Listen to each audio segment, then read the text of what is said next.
Et pour aller plus loin sur ce sujet, nous recevons Antoine Coulombelle. Bonsoir. Bonsoir. Vous êtes psychologue au Centre médico-psychopédagogique Henri Wallon à Amiens. Votre réaction sur le sujet que vous venez de voir avec nous? C'est tout l'intérêt de l'éducation nationale d'avoir mis en place ce genre de procédures, d'éléments. C'est aussi le rôle de l'école. Ça en fait partie, mais pas uniquement. C'est vrai que vous envisagez aussi la question du côté des parents, du côté des professionnels. Il y a plusieurs moyens d'avoir accès à ces questions-là de la part des adolescents. Alors, on le voit dans ce reportage, l'un des adolescents dit que c'est compliqué, il n'ose pas en parler avec ses parents, il a peur. Comment aborde-t-on ces questions avec ses enfants quand on est parent d'adolescents?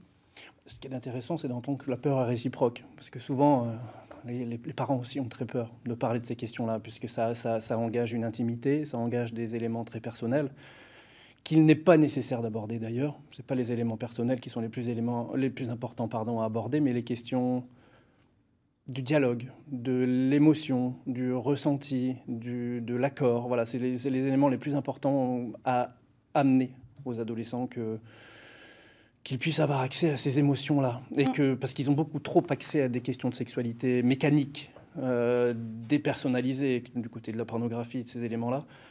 Donc là, qu'ils puissent entendre que ce n'est pas que ça. Alors, mais comment on aborde concrètement? Comment fait-on ces choses-là? Un papa va difficilement pouvoir aborder la question de la pilule avec sa fille, par exemple. Je vous dirais pourquoi pas. Je vous dirais pourquoi pas.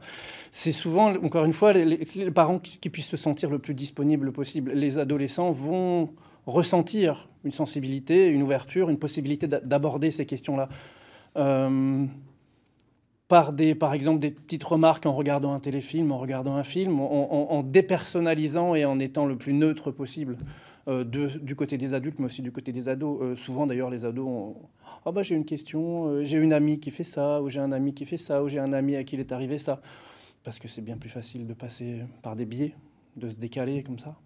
On voit dans ce reportage, c'est un groupe mixte, c'est pas le cas dans tous les établissements. Est-ce que la parole est plus libérée finalement quand on est dans des groupes plus uniquement de garçons ou de filles? Il va y avoir des questions qui vont être plus spécifiques quand les groupes seront non mixtes.